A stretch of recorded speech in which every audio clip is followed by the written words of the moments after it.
On the 8th of May 1945, the royal family, together with Prime Minister Winston Churchill, greeted the crowd celebrating the end of the war in Europe. The immediate threat to Britain was over, and the country breathed a sigh of relief. Welcome to special songs of praise from the heart of London to mark the 70th anniversary of VE Day. It may seem like a long time ago to some, but for many others, the memories are still vivid. We asked you to share your recollections with us, and you've responded with some amazing stories. Like the former choir boy who remembers singing to Churchill at a very special service of Thanksgiving. He was very emotionally affected on the day.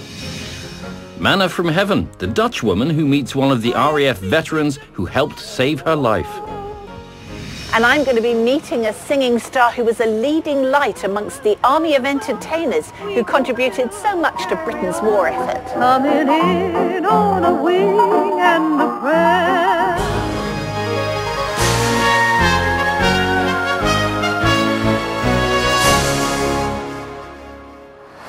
Our music today is inspired by VE Day. G4 perform I Vow to Thee, My Country. And we begin with a hymn taken from the Order of Service issued to churches across the land in 1945 as people joined together to give thanks.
Tens of thousands of people flooded into London to join the VE Day celebrations. This is your victory. Victory of the cause of freedom. At the centre of it all was the Prime Minister, Winston Churchill. And here he is, striking a typical bulldog pose as he gazes across at his spiritual home, the Houses of Parliament.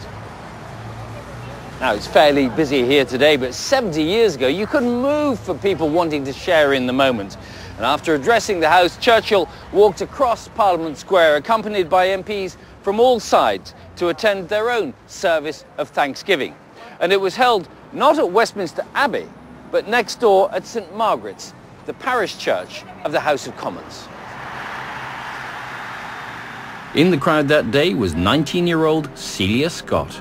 Hello Celia, nice to meet you. Very How are nice you? to see you. So this is where you were then, 70 years ago on VE Day? That's right. This is where just about where we were on the other side, just on the other side of the railings in the square.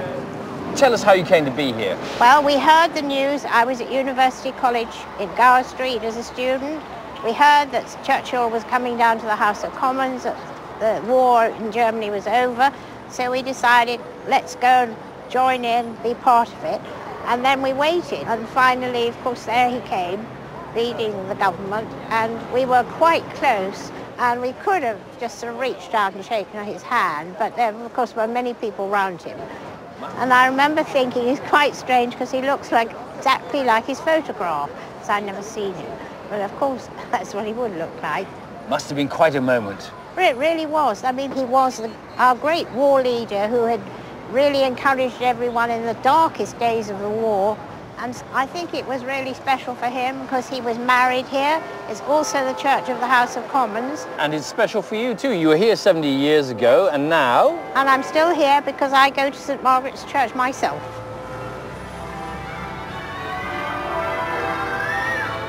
On the day, inside the church, dignitaries were led by the choir in the opening hymn.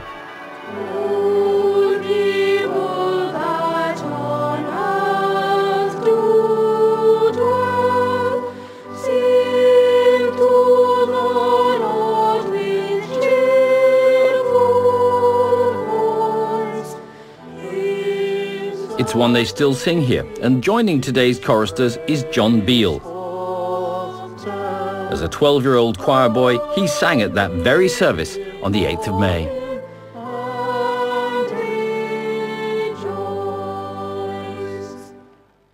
Where were you then when you were singing on? I was sitting just over there in the second seat along. Mm-hmm. And where was Churchill? Churchill was on the end of the second pew there behind the speaker. And were you still looking at him while you were singing? Of course not. Far too professional. But he was very emotionally affected on the day with tears rolling down his cheeks. Really? Yes. Really, and you could see that? Yes, you could see that. When you're at the age of 12, it's something that you remember. Absolutely. Can you remember what you sang that would have had such a power over his emotions? I happen to have the Order of Service. Yeah. How wonderful. All people that on earth do dwell. Mm-hmm. Then Psalm 124 to a famous tune, the old 124th. Rejoice, O land, in God thy might, and O God, our help in ages past. It's a lovely service, lovely hymns. Service, lovely traditional music, yes.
Here by the Cenotaph in London is a monument to the women who played their part in World War II. It became known as the People's War, as every man, woman and child was expected to do their bit. And our next hymn, composed at the end of World War I, speaks of the final sacrifice made by so many in times of conflict.